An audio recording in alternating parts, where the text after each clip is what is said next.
জুরাইজ তিনি তো নফল নামাজের মধ্যে, ইনি মনে মনে ভাবতেছেন মা হয়তো আমাকে এমনি ডাক দিয়েছে, আমি নামাজটা শেষ করে নেই, নামাজটা শেষ করার পর দরজা খুইলা বলবো মা কেন ডাক দিয়েছ। কিন্তু দরজা খুইলা জুরাইজ দেখে মা চলে গেছে রাগ কইরা। ছেলে যখন দরজা খুলে না, মা রাগ করে চলে গেছে।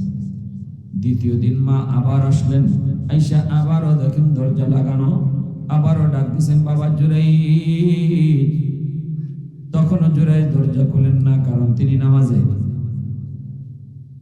জুরাইজ তখনও ভাবতেছেন নামাজ তো আমি আল্লাহর সাথে কথা বলি, আমি আল্লাহর সাথে কথা বন্ধ করে মার ডাকে কেমনে জবাব দিব? এটা তো নিজের বুদ্ধি আর যুক্তি, শরীয়তের মাসালা যুক্তিতে চলে না, ঠিক না?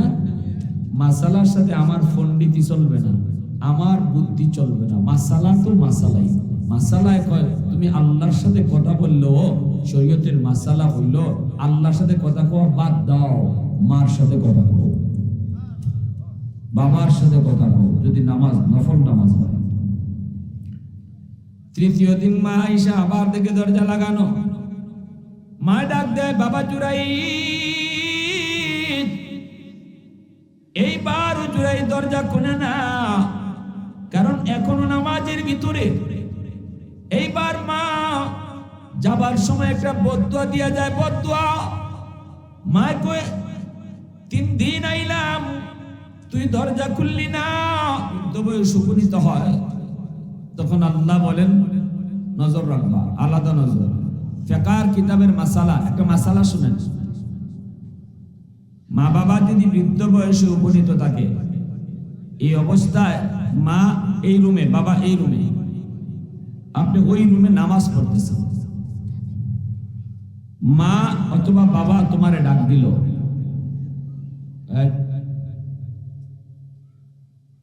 মা অথবা বাবা তোমাকে ডাক দিল, তুমি নামাজ পড়তেছ। মা জানে না তুমি যে নামাজ পড়ো। মা ডাক দিছে বাবা। তো এই অবস্থায় আপনার শরীয়তের বিধান কি, মাসালা কি? নামাজ ভাঙতে হবে না নামাজ পড়তে হবে? এটা আপনারা বললেই তো না, এটা আমার কাছ থেকে শুনতেই। এটা মাসালা, মাসালা মন গড়া কোয়া যায় না। শরীয়তের মাসলা হলো, যদি মা অথবা বাবা তুমি নামাজ পড়ো এটা জানে না, ডাক দিছে, আর তুমি যদি নামাজের মধ্যে নফল নামাজে থাকো, নামাজটা যদি কি হয় জোরে বলেন, কিছু নামাজ আছে ফরজ, কিছু আছে নফল।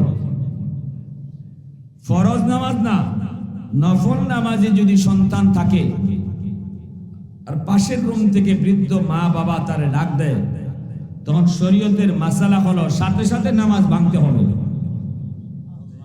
সাথে সাথে কি হতে হবে? নামাজ ভাঙতে হবে।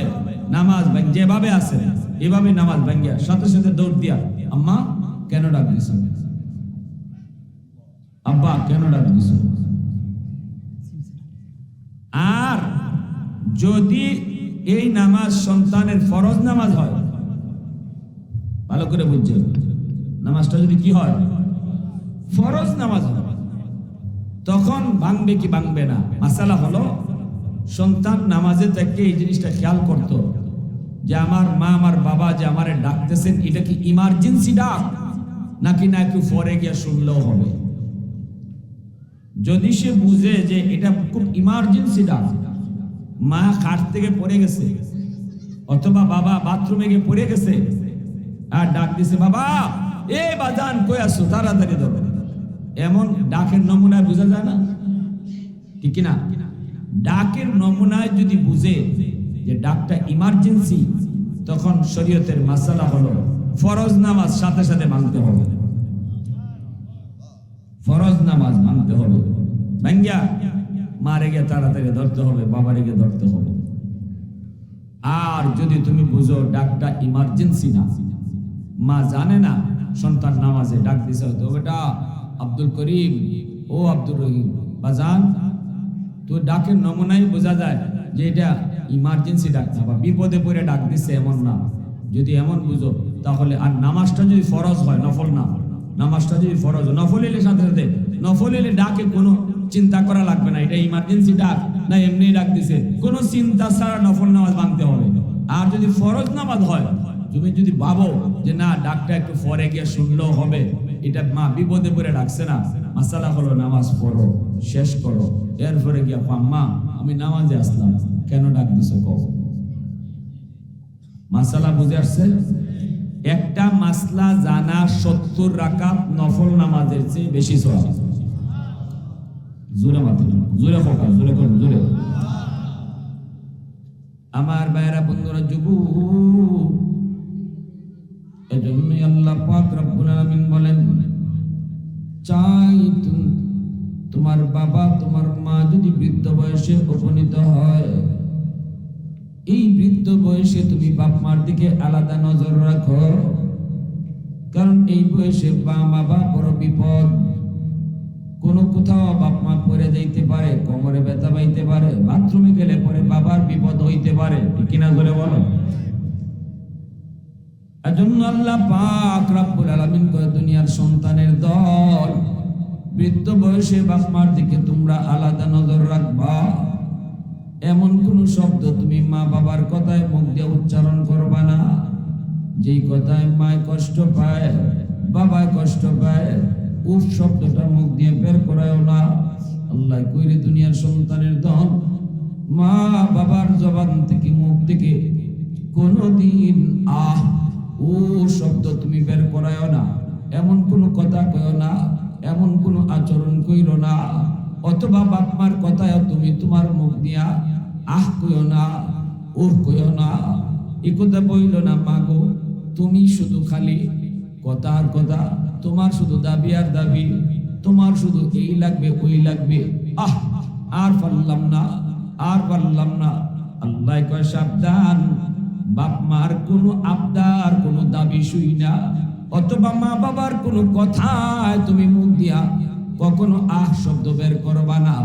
কারণ শিশুকালে একটু ইয়াদ করো, হাজারো আবদার হাজারো দাবি তুমি করেছো, একবারের জন্য বাপ মা আহ ও শব্দ বের করে না। এ যুবক, কুমিল্লা শহরের উপর দিয়ে তুমি যদি যাও, রিকশায় করে তোমার বাবা তোমাকে নিয়ে চললো রে, এই অবস্থায় তুমি রিকশায় বসে বসে এটা চাইছো ওটা চাইছো, আব্বু আমার এই খেলনা কিনে দাও, ওই খেলনা কিনে দাও। একবারের জন্য বাবা তোমার ধমক দেয় নেই, রিকশা থেকে ধাক্কা দিয়ে ফেলায় দেয় নেই, বাবা এই কথা বলে নাই আহ তোর জ্বালায় বাঁচলাম না, তোর শুধু এটা লাগবে ওটা লাগবে। বরং যতবার তুমি যতটা চাইছো, বাবা ততবার তোমার গালে চুমা দিয়ে দিয়ে আদর করছে, ঠিক কিনা? যখন তুমি চাইছো এদিকে খেলনা, বাবা তোমাকে অন্যদিকে ভুলাই দিল।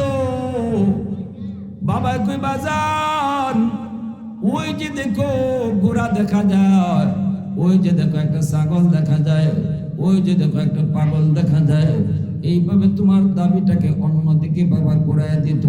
বাবার পকেটে সেদিন টাকা নাই, বাবা তোমার দাবি পূরণ করার মতো ক্ষমতা নাই, তৌফিক নাই, তাই বলে বাবা তোমাকে ধমক দেয় নেই, চোখ রাঙ্গায় তোমাকে কথা কয় নেই, বরং আদর করে চুমা দিয়া কইতো বাজান রে, ওই যে দেখো একটা পাগল দেখা যায়, ওই যে একটা বাবু দেখা যায়। উদ্দেশ্য হলো তোমার আমার দাবিটাকে অন্যদিকে চাওয়ায়া ভুলাইয়া দেওয়া। এরপরও বাপ মা কোনোদিন তোমার গায়ে আমার গায়ে হাত তুলে নেই।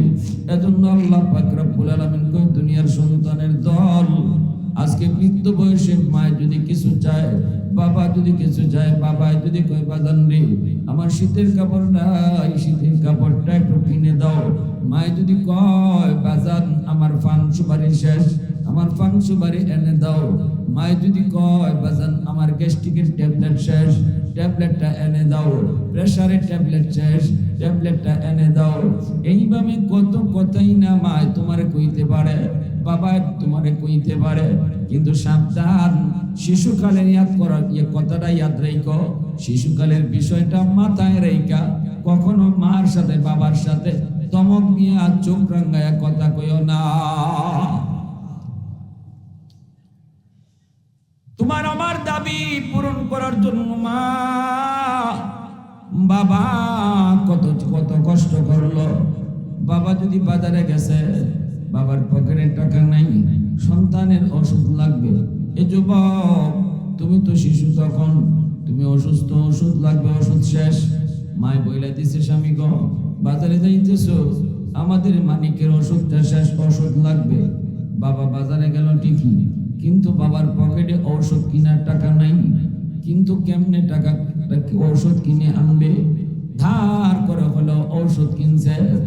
যদি ঔষধপত্র কিছু নাও লাগে, তবুও কোনো বাবা বাজার থেকে বাড়ি আসার সময় সন্তানের জন্য কিছু না কিছু নিয়ে আসে, ঠিক না? পকেটে না থাকলেও কয়, দোস্ত একটু কর্জা দে, দোস্ত একটু ঋণ দে, কয়েকটা টাকা দে দোস্ত। কই কেন? কই বাড়িতে গেলে আমার মালিক কই বাপু কি আনছ, ঠিক না?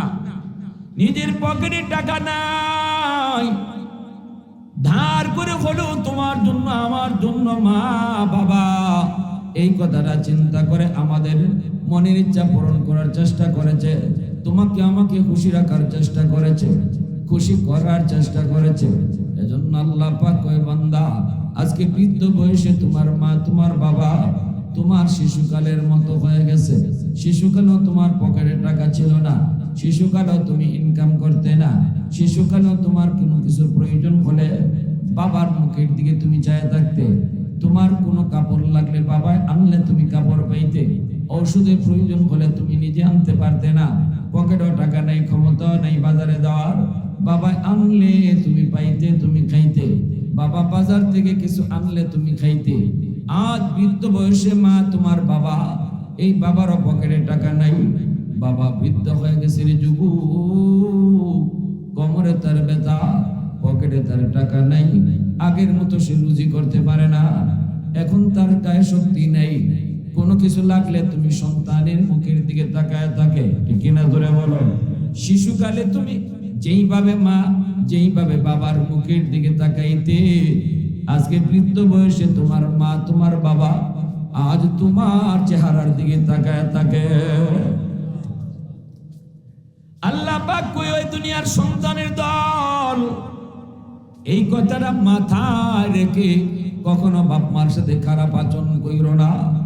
শিশুকালে তুমি তোমার আবদার পূরণ করার জন্য বাবার নিজেরটা খুঁজে নাই, শীতের কাপড়ে প্রয়োজন হয়েছে, বাবা নিজেরটা আগে কিনে নেই, তোমার আমারটা আগে কিনছে, ঠিক কিনা জোরে বলো? শীত আইছে, বাবা বাজারে গেছে, নিজেরও শীতের পোশাক লাগবে, বাবা নিজেরটা আগে কিনে নেই, তোমার মায়েরটাও বাবাই আগে কিনে নেই, তোমার পোশাকটাই বাবাই আগে কিনছে। আজ বৃদ্ধ বয়সে মা বাবা তাদেরও শীতের পোশাক লাগবে, তুমিও বাজারে দেয় এই কথাটা ইয়াদ রাখো, আমার শীতের পোশাক আগে নয়, আগে আমার আম্মা আমার আব্বার পোশাক কিনতে হবে, কারণ শিশুকালে তারা আমারটাই আগে কিনছিল। প্রশংসা করো কার? এত আওয়াজ দিয়ে একটু মালিকের নাম আল্লাহর নাম জুড়ে নিলে আপনাদের এলাকায় কোনো গুনাহ? তো আওয়াজ দিয়ে প্রশংসা কার? আরো জুড়ে কার? ওয়াহদাতি কি হিফাজতি নেহি বেকুওয়াতে বাজু,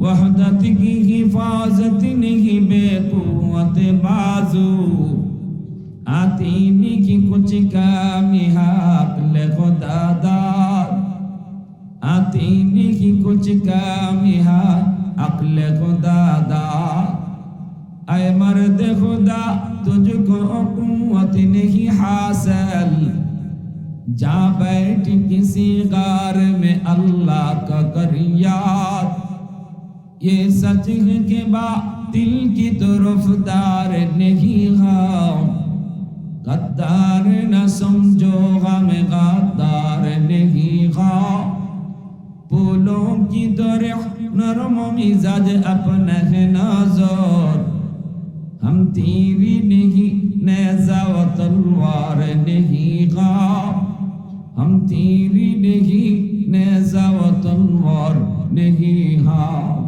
मुसलमाনের আওয়াজে বলো আল্লাহু আকবার। আমার ভাইরা বন্ধুরা, যুবক, মা শীতের বিছানার মধ্যে রাত আমি প্রস্রাব করে দিয়েছি, মা ভিজা বিছানায় শুয়েছে, আমাকে বুকে রাইখা রাত কাটাইয়া দিছে। কত মা শীতের দিনে ভিজা বিছানায় শয়, কিন্তু সন্তান রে বুকে রাইখা রাত কাটাইয়া দেয়। এজন্য বলি যুবক, আজকে মা আজকে বাবা তোমার বৃদ্ধ, তাদেরকেও তুমি ঘরের এমন জায়গার মধ্যে রাখো, লাগলে তুমি শীতের কষ্ট পাও, কিন্তু বাপ মারে এমন রুমের মধ্যে রাখো যেই রুমে রাখলে পরে শীতের কষ্ট পায় না। কিন্তু আমি আপনি করি কি? আমি আপনি বাচ্চাগুলি লইয়া ভিতরের রুমে আরামে থাকি।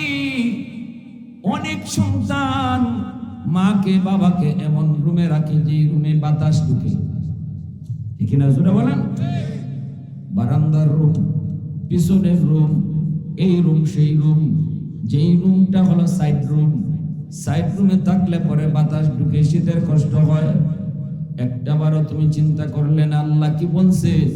আল্লাহ কয় বৃদ্ধ বয়সে বাপ মার দিকে আলাদা নজর রাখো, কারণ বৃদ্ধ বয়সটা হলো শিশুকালের মতো।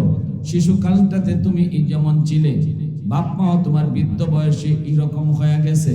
শিশু বাচ্চারা যেমন এক কথা বারবার কয়, বৃদ্ধ বয়সে বুড়া মানুষ এরাও এক কথা বারবার কয়।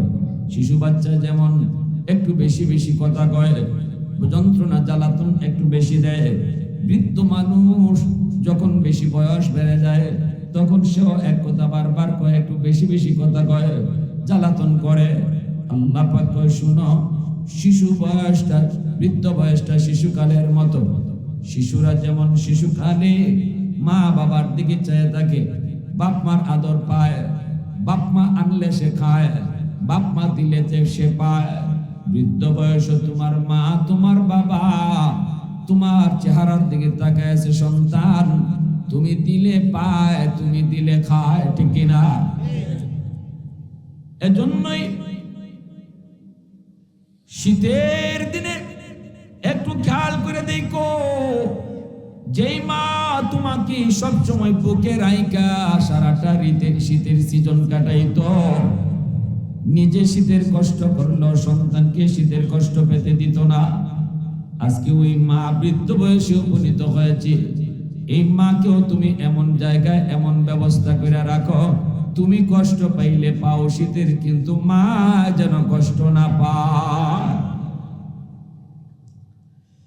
হাকিমুল উম্মত মুজাদ্দিদ মিল্লাত মাওলানা আশরাফ আলী থানভী রাহমাতুল্লাহি আলাইহি তিনি বলেন, কিতাবের ভিতরে লেখছেন একজন বাবা, বৃদ্ধ বাবা একজন জওয়ান ছেলেকে নিয়ে ঘরের দরজার সামনে বসে আছে।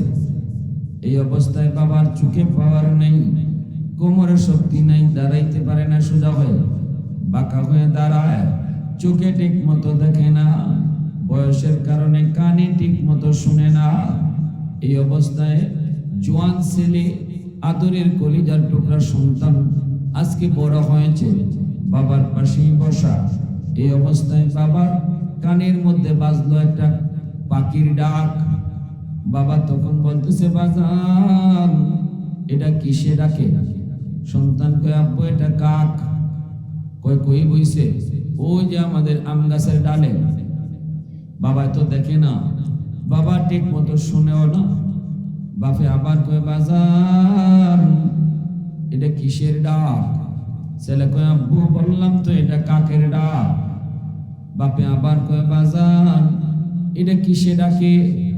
ছেলে তখন একটু রাগ করে কয়, বললাম না এটা কাউয়া কাউয়া।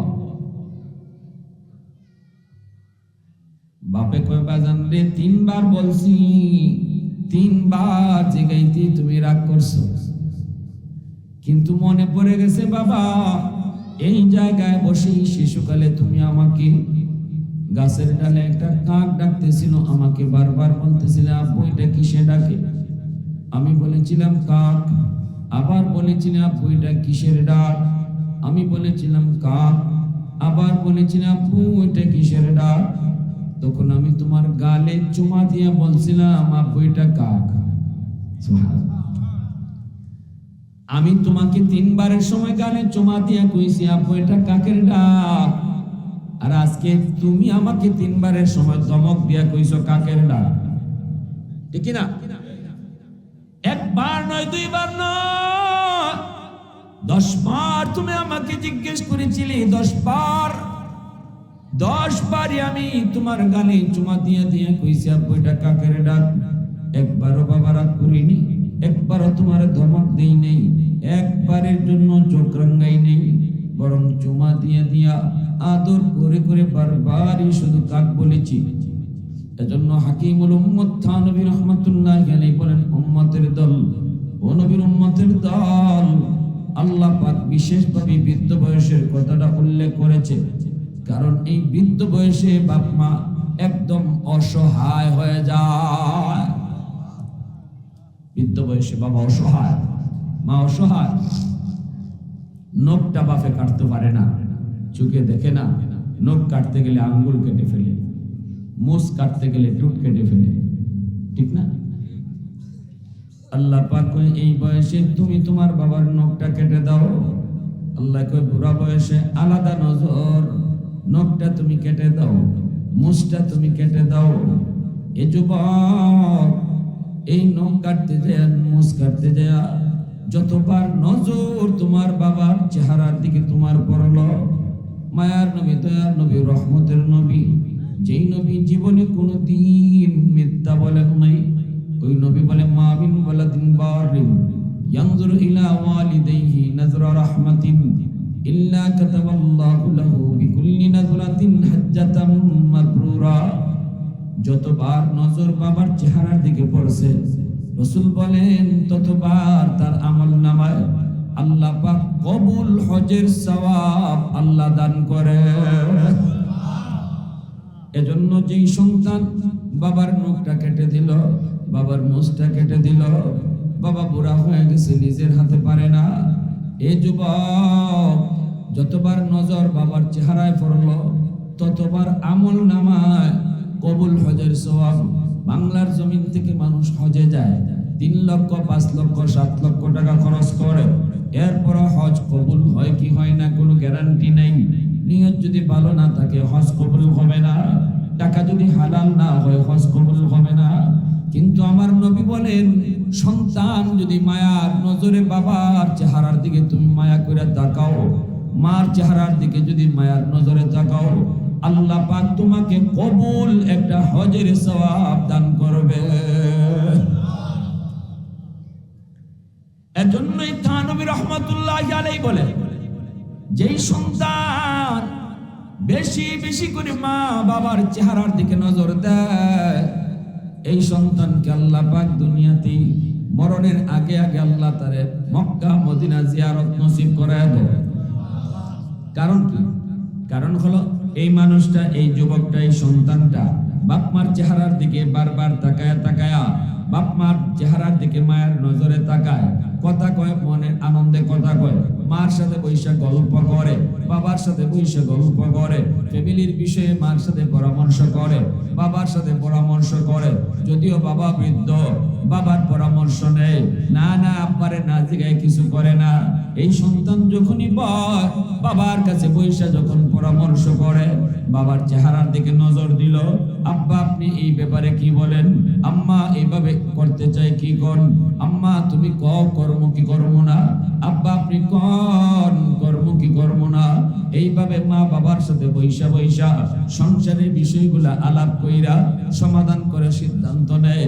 নজর যতবার বাবার চেহারায় পড়লো, ততবার যদি কবুল হয়, জমা হয়, ফেরেশতারা কই মালিক মা বাবার চেহারার দিকে নজর কইরা যেই সন্তানে আমলনামায় এতগুলা কবুল হজ উঠে রাখলো, আমরা ফেরেশতারা তোমার কাছে দোয়া করি, হাত উঠাইলাম, আল্লাহ তুমি তারে দুনিয়াতে বাস্তবে হজ নসিব করে দাও।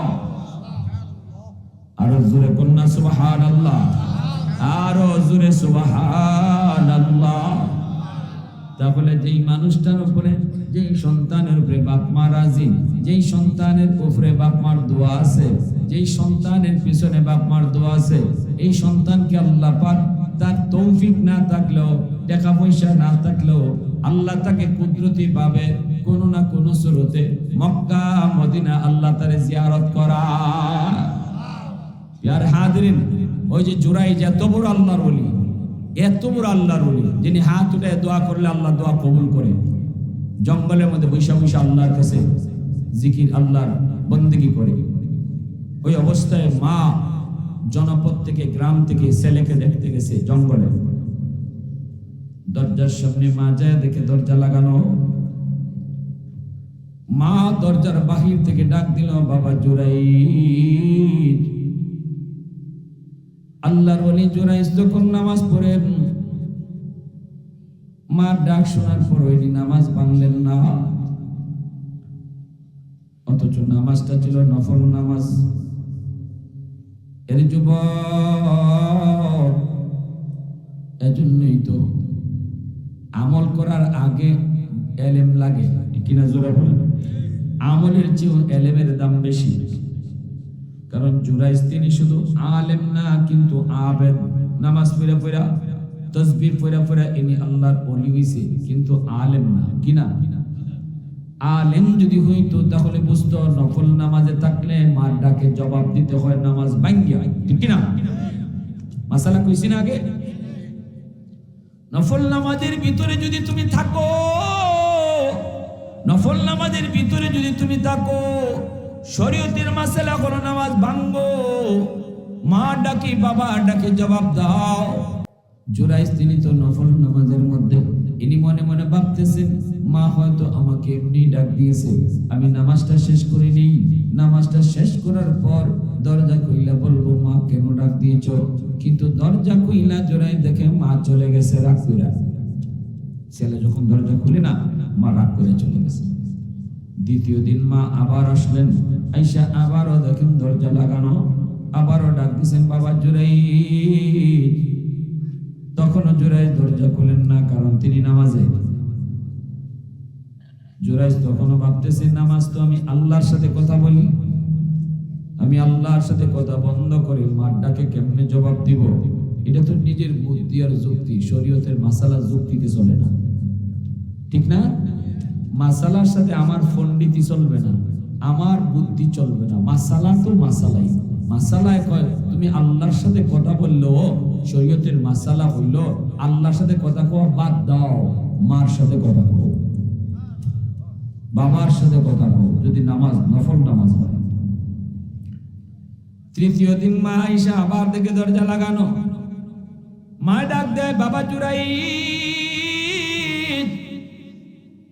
এইবার জুরাইজ দরজা খুলে না, কারণ এখনো নামাজের ভিতরে। এইবার মা যাবার সময় একটা বদদুয়া দিয়া যায়, বদদুয়া। মা কয় 3 দিন আইলাম, তুই দরজা খুললি না। জুরাইজ কয় আমারে তোমরা এতদিন পর্যন্ত পীর মানছো, আমারে বুজুর্গ মানো, তোমরা আমার মুরিদ, আমারে মারো কেন? কয় হ, এখন তো তুমি বুঝবাই না, কাজ তো ঘটাইছো তুমি, বলে কি কও না? কয় এই মহিলা কি কয় শোনো। জুরাইজ সাহেব দেখে একটা মেয়ে, এই মেয়ের কোলের মধ্যে একটা দুধের বাচ্চা। এই অবস্থায় কয় এই বাচ্চাটা কার? জুরাইজ কয় আমি তো জানি না কার। কয় হ, তুমি তো জানবাই না, কিন্তু মেয়েটা কি কয় শোনো। এ কনা, তোর কুলে যে বাচ্চা, এই বাচ্চার বাপ কেডা? এমনি এই মেয়েটা কয় আমার কুলের বাচ্চার বাপ হলো এই ফিসাব। নাউজুবিল্লাহ। আসমান ভাঙ্গা যেন জুরাইজের মাথায় পড়লো। মালিক আমি তো কিছুই বুঝি নাই, আল্লাহ কিছুই তো বুঝি নাই, আমি তো এই মেয়েটাকে চিনি না, কেমন করি এমন অপবাদ। জুরাইজ বুঝে গেছে মালিক গন্ডগোল তো ওই জায়গায়, আমার মা আমার বদদুয়া দিয়া গেছে, ওই বদদুয়ার কারণে নগদ শাস্তি। আমি যে এত বড় বুজুর্গ, আল্লাহর সাথে এতদিন ধরে কথা কইতেছে জুরাইজ, হাত উঠাইলে আল্লাহ দোয়া কবুল করে, অত মায়া করে আল্লাহ। সেই জায়গায় আল্লাহ সাথে সাথে মায়া কাটাপ করে দিছে। কের মেয়ে তোমার সাথে আমার দোস্তি? তোমার বিরুদ্ধে যদি মা বদদুয়া দিয়া যায়, তাহলে আমি আল্লাহর সাথে তোমার কোনো দোস্তি নেই। কারণ রেদার রব্বি ফি রেদাল ওয়ালিদাইন, সাখাতুর রব্বি ফি সাখাতিল ওয়ালিদাইন। রাসূল কয় বাপ মার দোয়া বাপ মা খুশি থাকলে আল্লাহ খুশি, আর বাপ মা নারাজ হইলে আল্লাহ নারাজ হয়ে যায়। এখানে মা নারাজ হয়ে গেছে, সাথে সাথে আল্লাহ তার উপরে রাজি ছিল, মার নারাজ হওয়ার লগে লগে আল্লাহ নারাজ হয়ে গেছে। এইবার জুরাইজ কয়, আমার কথাগুলি একটু শোনা, কই শুনবার কোনো সুযোগ নাই। এতদিন পর্যন্ত আমাদেরকে ধোঁকা দিছো, আমরা মনে করেছি তুমি বহুত বড় ওলি, বহুত বড় বুজুর্গ, কিন্তু আজকে আমরা বুঝতে পারলাম তুমি বহুত বড় একজন খারাপ মানুষ। জুরাইজ কয়, না রে ভাই, কসম খোদার আমি মেয়েটাকে চিনি না, আমি বাচ্চার বাপ না। জুরাইজ কয়, আল্লাহ ভুল করে ফেলাইছি আমার মার লগে, আল্লাহ আমি তওবা করতেছি, এখনই আম্মার কাছে যে মাপ চাই, জীবনে আর এই ভুল করব না। আল্লাহ আল্লাহ বিপদ থেকে উদ্ধার করো, আমার ইজ্জত যাবে, আমার সম্মান যাবে, আল্লাহ এলাকায় মুখ দেখাইতে পারবো না, তোমার কাছে আমি অপরাধী হয়ে গেলাম, আল্লাহ বাঁচাও। আল্লাহ অন্তরের ভিতরে ইলহাম করে দিল, জুরাইজ যাও, তোমার তওবা আমি কবুল করে নিছি। এইবার জুরাইজ আল্লাহ ও মালিক, এরা যে আমার উপরে, এই মেয়েটা যে আমার উপরে এত বড় অপবাদ দিল, এটার সমাধান করার জন্য, আমি নির্দোষ এটা প্রমাণ করার জন্য কি করব? আল্লাহ কয়, তুমি যা খুশি তা করো, নির্দোষ প্রমাণ করার জন্য আমি আল্লাহ তোমাকে সাহায্য করব। এইবার জুরাইজ কয়, তাহলে শোনো, এই এলাকার মানুষেরা শোনো, এই দুধের বাচ্চাটার বাপ আমি না। এলাকার মানুষেরা কয়, বাচ্চার মা কয় বাপ তুমি, আর তুমি কও বাপ না, তাহলে কার কথা মানবো? জুরাইজ কয়, সাক্ষী তো মানতে পারবো না, তবে আমি তোমাদেরকে বলবো, এই দুধের বাচ্চা যে মার কুলের দুধ খায়, এই বাচ্চা যদি নিজেই কইয়ালায় তার বাপ কেডা, তাহলে তোমরা মানবানি? আল্লাহু আকবার। দুধের বাচ্চায় যদি কয় তার বাপকে, তাহলে তোমরা মানবানি? কয় এটা কি সম্ভব নেই? জুরাইজ কয়, সম্ভব যদি আমার আল্লাহ চায়। ঠিক না? কয় তাহলে ঠিক আছে, আমরা মানবো। এইবার জুরাইজ যায় এই বাচ্চাটার পেটের মধ্যে আস্তে করে গোতা দিছে। আল্লাহ তো কইয়ে দিছে, যা খুশি করো, সাহায্য আমি করব, কারণ তুমি তোমার বলি।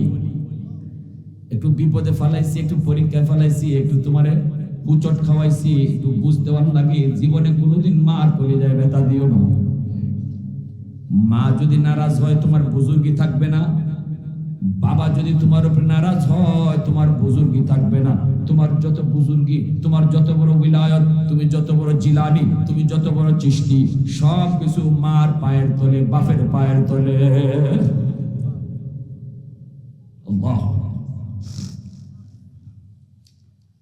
জুরাইজ যায় ছোট বাচ্চারা পেটের মধ্যে আস্তে করে গোতা দিয়া কয়, এই বাচ্চা তুই কহ তোর বাপকে।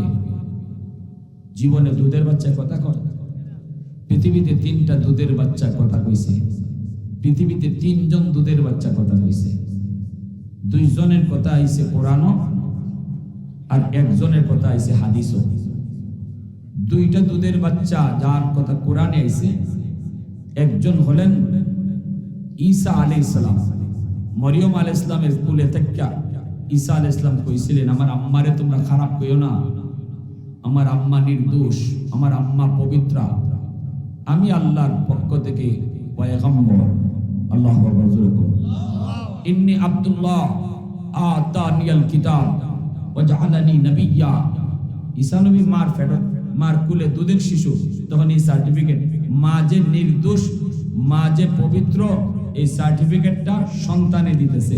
তাও কোন সন্তান? দুধের সন্তান। আরেকটা দুধের বাচ্চার সার্টিফিকেট, ইউসুফ আলাইহিস সালাম জুলেখার হাতে ধরা খাইলেছেন। জুলেখা ইউসুফ আলাইহিস সালামের দৌড়ায় নিয়ে গেছে, 7টা গেট ফাড়ি দিয়ে ইউসুফ নবী বাইরেছে, আর জুলেখা পিছন দিক দিয়ে টান দিয়ে ধরছে, জামা পিছনে ছিঁড়ছে। 7 গেট বাইরে দেখে জুলেখার স্বামী সামনে দাঁড়ানো। এখন জুলেখা পড়ছে বিপদে, স্বামীর সামনে জুলেখা কয় কি কয়? ইউসুফ নবীর দোষ দিয়ে দিছে। কয় দেখছো, যারে এতদিন ফালছো, সে তোমার স্ত্রীর সাথে তোমার আমানতে খেয়ানত করতে আইছে। ইউসুফ নবী কয়, নাউজুবিল্লাহ, আমি এমনটা করি নাই, আপনার স্ত্রী আমারে ভিতরে ঢুকাইছে। এখন জুলেখার স্বামী কার কথা মানবে? জুলেখা কয় জুলেখা নির্দোষ, ইউসুফ নবী কয় ইউসুফ নবী নির্দোষ। এবার স্বামী কারে নির্দোষ বলবে? তখন একটা দুধের বাচ্চা সার্টিফিকেট দিছিল। পবিত্র কোরআনে সূরা ইউসুফ যারা তেলাওয়াত করেন আপনারা পাইবেন, পড়বেন। একটা দুধের বাচ্চা কইছিল, আজিজ মিশর, আমি আপনারে কয়ে দেই, দেখেন ইউসুফের জামা সামনের দিকে সিরা না পিছের দিকে সিরা? সামনে যদি সিরা থাকে বুঝবা ইউসুফ দোষী, আর পিছনে যদি সিরা থাকে বুঝবা জুলেখা দোষী। সাথে সাথে জুলেখার স্বামী জামা পরীক্ষা করে দেখে পিছনে সিরা, জুলেখা দোষী সাব্যস্ত হয়েছে, ইউসুফ নির্দোষ হয়ে গেছে। এই দুইটা দুধের বাচ্চার কথা কওয়া, দুধের বাচ্চা থাকাকালীন সময়ে কথা বলছে, এই কথা আল্লাহ কোরআনে বলছেন। আরেকটা দুধের বাচ্চার কথা হাদিস শরীফে আসছে, বুখারী শরীফ জিলদে সানি, ইমাম বুখারী নিয়ে আসছেন। এই বাচ্চা জুরাইজ যখন কইছিল, এই বাচ্চা তুই ক তোর বাপকে, তখনই দুধের বাচ্চার জবান খুলে গেছে। বাচ্চাটা তখন ডাক দিয়ে বলছিল, আমার বাপ অমুক একজন বকরি রাখাল, এই রাখাল হলো আমার বাপ। রাখালের সাথে মেয়েটার অবৈধ সম্পর্ক, বাচ্চা পেটে আইছে, বাচ্চা হইছে। এরপরে দুইজনে মিললে সব রাখালের বুদ্ধি দিছে, তুই যদি এখনই বাচ্চা নিয়ে গ্রামে ঢুকো আর আমার কথা বলো, তাহলে তোরেও মেরে ফেলবে, আমারও মেরে ফেলবে। কারণ আমি একটা রাখাল, আমার কোনো বংশ নেই, আমার কোনো শক্তি নাই, আমার পক্ষে কেউ দাঁড়াবে না। অতএব আমাকে হত্যা করবে, তোরেও হত্যা করবে। অতএব আমার কথা না বইলা ফিসাবের কথা বলবে, কারণ ফিসাবের পক্ষে একদল আছে, ঠিক না? একদল আছে ফিসাবের অন্ধভক্ত। ফিসাবে আকাম কুকাম করলেও কইব না আমার ফিসাব ঠিক, ঠিক না? ফিসাবে যত যাই করো, এর পরও ফিরের বিরুদ্ধে তার সামনে কিছু পাওয়া যায় না। এই জন্য বুদ্ধি শিখাই দিছে, তুই ফিসাবের কথা কই দিবি, কইলে এলাকার মাঝে লাগবো দুই দলে মারামারি, ফাঁকে দিয়ে তুইও বাচ্চা যাইবে, আমিও বাচ্চা যাইবে। কেমন বুদ্ধি শিখাই দিছে দেখছেন? ওই জুরাইজের ব্যাপারে কয়ে দিছে, জুরাইজের নাম বা এখন জুরাইজ যখন কইছে কত রাব্বাকে না, বাচ্চা কয় ওই রাখাল। সাথে সাথে এলাকার মানুষ জুরাইজের ফাও ফুইরা কয়, হুজুর মাফ চাই, হুজুর ভুল করে লইছি। হুজুর ওকে যা করবার তো করেই লইছো, এখন আর মাফ চাই কি? তো আমার বড় বাঙ্গা হয়ে গেছে, আমার শরীরে হাত তোলা হয়ে গেছে। তারপরেও বুঝছি মাফ আমার কাছে চাই লাভ নাই, গন্ডগোল আমি ঘটাইছি, আমার দোষী, আমি দোষী হয়েছি, তোমাদের কোনো দোষ নাই। কি তা গন্ডগোল? আমি আমার মার কথা শুনি নাই।